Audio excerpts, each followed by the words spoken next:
Bóndinn á. This is a coherent sentence in Icelandic.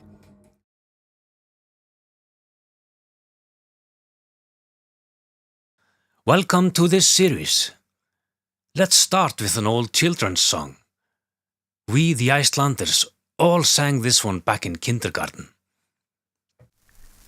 Litlu andarungarnir, allir synda vel,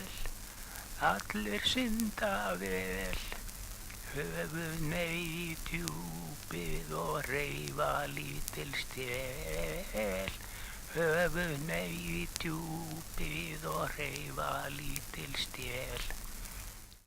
The first line is litlu andarungarnir. Two words. Litlu is an adjective drawn from the word lítill. The plural is litlir, and when used in this context becomes litlu. Of course, if you haven't figured it out yet, it means little, and in this context, the little. Andarungarnir means the ducklings. The word andarungar is two words spliced into one, just like the word duckling is duckling. The ling in duckling is an ending that makes the duck smaller. In Icelandic, we also have this word ending lingur, but here we are going with the word ungi instead, meaning youngster. Literally, the first line translates into the little duck youngsters. Let's look a little closer. Andarungarnir. Andar is drawn from the word und, meaning duck. In Icelandic, we have 4 grammatical cases for nouns. English used to have sort of similar cases too, as can be seen when it comes to the pronoun I. Instead of relating only to a handful of common words as in English, the cases in Icelandic are absolute. We can study the 4 cases using the word hestur as an example. Here is hestur, about hest, from hesti, to hests. And in the case of a duck, here is und, about und, from und, to andar, as in andarungarnir. Hestur is the subjective case, but the other 3 are oblique cases, referring to the person, animal, or thing in an objective manner. We say hest when using about in front of the noun. This also goes for prepositions like with, own, to, as in talking to, and more. Hesti is used when using prepositions like from and on.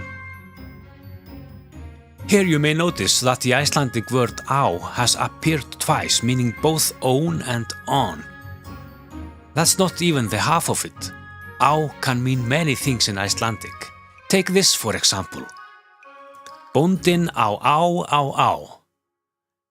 This is a coherent sentence in Icelandic. Bóndinn means the farmer. The first á means living on in this context.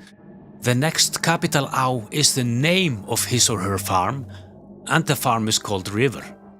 Yes, Á means river as well. The next Á means has or owns, and the last one means sheep. So, translated into English, the sentence goes like this. The farmer living on river has a sheep. Interesting, isn't it? Okay, back to the 4 cases of Icelandic nouns. The last one, hests, refers to ownership of some kind. It is in fact similar to horses, just like nakkur hestsins means the horse's saddle. But wait, hests ins. What is this ins about? Well, the short answer is the. In Icelandic, we usually take the you know in English, and put it in an ending to nouns. This can maybe best be described using an example. The big house. In Old Icelandic, this would translate to hús hið stóra, where hús is house, Hið is the and stóra is big. We could also use the same order of words as in English and say hið stóra hús. That would be more modern. But the really modern way to say this is stóra húsið or húsið stóra. Here we have taken the, thrown away the h, and connected the rest as the ending of the word hús. Hús therefore means a house and húsið means the house. Literally, houseth. Hið is a neuter gender in Icelandic. The masculine gender would be hin and the feminine would be hin. We will talk more about grammatical gender in upcoming episodes. The word und has derived from the Latin word anatidae through Proto-German, where it can be found as anut, anit, and anat. This did not make it into English though. You guys went with duck instead. But that too is an old German word. Okay, back to the lyrics. Here's the next line. Allir synda vel, meaning all swim well. See how related Icelandic and English are. When comparing the two languages in this sentence, there is no doubt each and every word has the same Proto-German origin. The root of the word allir is all, just as all in English. The ending ir is a masculine ending. The feminine ending would be ar, and the neuter gender is t. The verb synda is exactly the same word as swim. The Old Norse word even being more related, svimma. Then comes the word well. That's a curious old word in English. It is related to good, but can also mean that old water supply made of bricks over a hole in the ground. And well is also used in the context, well, let's go on. The Icelandic equivalent word in that context is jæja. In Icelandic, the word jæja has a million meanings depending on how we make it sound. More on that in an upcoming episode. The third line of the lyrics is höfuð hneigja í djúpið. Let's start with translating this word for word. Höfuð, head, hneigja, duck down or bend, í, in or into, djúpið, the deep. In Icelandic, the word höfuð is a formal word for head.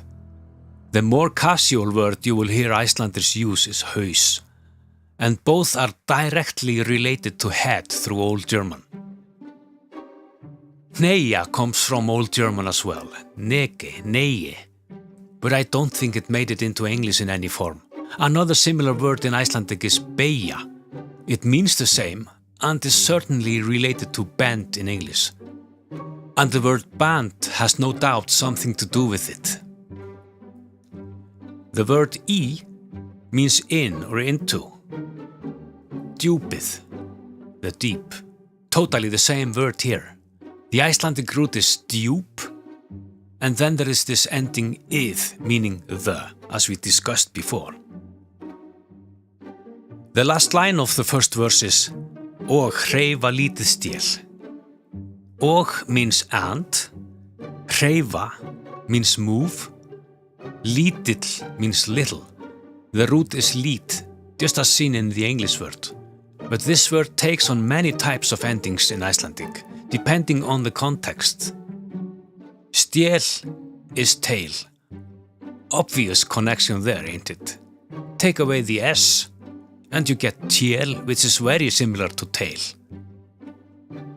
Okay, that concludes the first episode. See you in the next one, where we will tackle the second verse. Thanks for watching.